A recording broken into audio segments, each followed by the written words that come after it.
আসসালামু আলাইকুম। আশা করি আপনারা সকলে ভালো আছেন।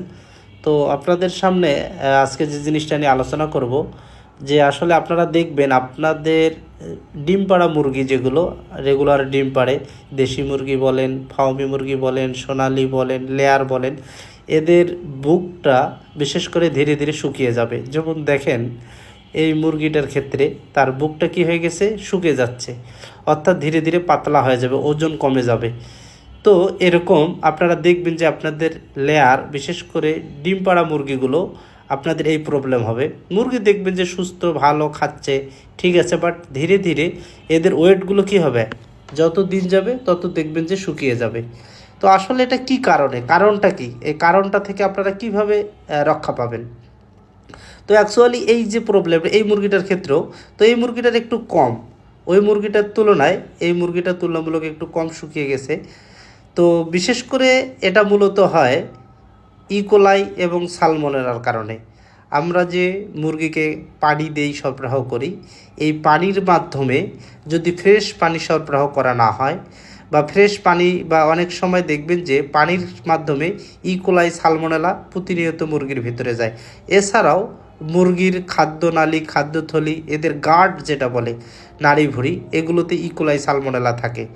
কোনো কারণে যদি মুরগির রোগ প্রতিরোধ ক্ষমতা কমে যায়, আর এই ইকোলাই সালমোনেলাগুলো ধীরে ধীরে ধীরে ধীরে এরা শক্তিশালী হয়।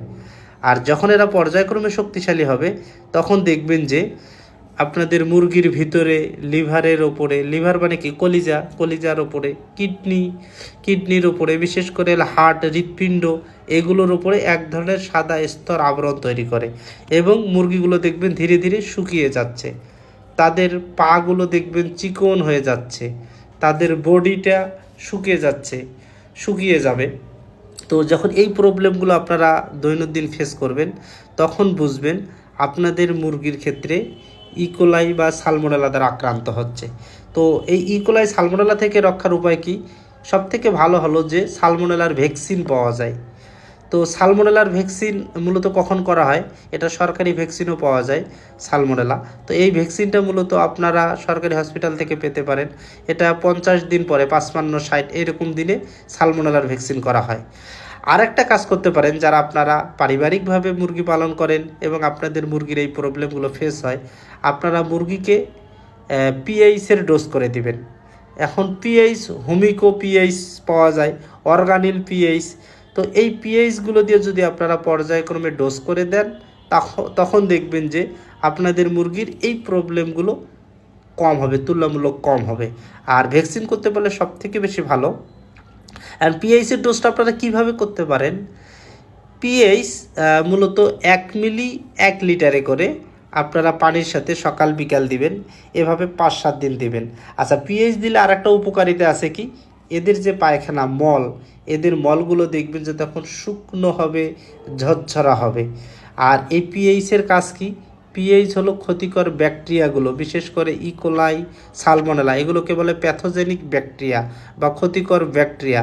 এই ব্যাকটেরিয়াগুলোর গ্রোথ কমায় দেয়, মানে ধীরে ধীরে কি হবে, এদের বৃদ্ধি কমায় দিবে।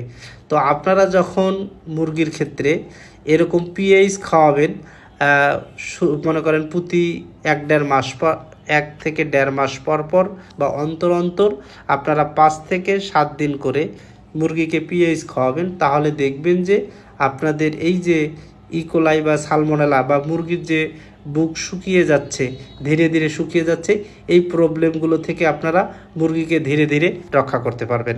আর একটা বিষয় হলো, যদি ভ্যাকসিনটা করেন তাহলে আরও বেশি, অনেক বেশি ভালো। আচ্ছা, আরেকটা বলি, এই যে মুরগির যে বুক শুকিয়ে যাচ্ছে, এটা শুকের কারণে হলো কি, যখন দেখবেন যে মুরগির শুকিয়ে যাবে, তখন এদের রোগ প্রতিরোধ ক্ষমতাটা কমে যায়। আর রোগ প্রতিরোধ ক্ষমতা যখন যত কমে যাবে, তখন দেখবেন যে অন্য অন্য রোগগুলো এদের প্রকাশ পাবে। তখন দেখবেন এদের কলিজা ধীরে ধীরে নষ্ট হবে, এদের কিডনি ধীরে ধীরে ক্ষতিগ্রস্ত হবে, মুরগির পাগুলো চিকন হয়ে যাবে। তখন দেখবেন ভালো রেজাল্ট পাবেন না। আরও একটা বিশেষ করে দেখবেন যারা হলো মূলত মাংসের জন্য কমার্শিয়ালভাবে মুরগি পালন করেন, ব্রয়লার মুরগি বলেন, সোনালী মুরগি বলেন, বা বিভিন্ন কালার বার্ড যে আপনারা পালন করে থাকেন, এই কালার বার্ডগুলোর ক্ষেত্রে আপনারা একটা জিনিস ফেস করবেন, ছোট অবস্থায় ফেস করবেন, দেখবেন যে এদের পাগুলো চিকন হয়ে যাচ্ছে, পা মোটা হচ্ছে না, বিশেষ করে ব্রয়লার মুরগির ক্ষেত্রে। এটা কি কারণে হয়? এই যে হলো আপনাদের সালমোনেলা বা ইকোলাই এই ব্যাকটেরিয়াগুলোর কারণে হয়। তো এই জন্য অবশ্যই আপনাদের মুরগির বুক শুকে যাওয়া, পা চিকন হয়ে যাওয়া, এগুলো থেকে রক্ষা করতে গেলে আপনারা মুরগির পানিতে সবসময় ফ্রেশ পানি সরবরাহ করবেন। টিউবওয়েলের পানি সবসময় ঠান্ডা ফ্রেশ পানি সরবরাহের চেষ্টা করবেন। অনেক সময় পুকুরের পানি আপনারা খাওয়াইতে চান, সেক্ষেত্রে আপনারা ফিটকিরি ব্যবহার করে পানিকে ব্যবহার করবেন, বা আপনারা অনেকেই লবণাক্ত পানি ব্যবহার করার ক্ষেত্রেও আপনারা কিছু মেডিসিন আছে, সেগুলো আপনারা ব্যবহার করে আপনারা পানিকে বিশুদ্ধ করে ব্যবহার করবেন। তাহলে দেখবেন যে আপনাদের মুরগির ক্ষেত্রে এই প্রবলেমগুলো কম হবে। তো সর্বোপরি আবারও যদি বলি, আপনার মুরগির পায়খানাকে যদি ঝরঝরা শুকনো রাখতে চান, মুরগির বুক শুকানো যদি কমাইতে চান, সালমোনেলা ইকোলাই থেকে যদি রক্ষা পেতে চান, তাহলে আপনারা মুরগিকে পানির সাথে প্রতি মাসে অন্ততপক্ষে 5 থেকে 7 দিন করে পিএইচ খাওয়াবেন। আর মুরগির শুরুতেই, মুরগির বয়স যখন 50-55 দিন হবে, তখন আপনারা সালমোনেলার ভ্যাকসিন করবেন। আরেকটা কাজ হলো, সালমোনেলা কিলার নামে এক ধরনের মেডিসিনও পাওয়া যায়। যদি আপনারা সেই মেডিসিনগুলো সংগ্রহ করতে পারেন, আপনারা সেই মেডিসিনগুলো মাঝে মাঝে মুরগিকে পানির সাথে মিক্সড করে খাওয়াবেন, তাহলে দেখবেন যে আপনাদের মুরগির ক্ষেত্রে এই যে প্রবলেমগুলো, বুক শুকে যাওয়া প্রবলেমগুলো, এই প্রবলেমগুলো সলভ হয়ে যাবে। তো সর্বোপরি ধন্যবাদ, আপনারা সবাই ভালো থাকবেন। আসসালামু আলাইকুম।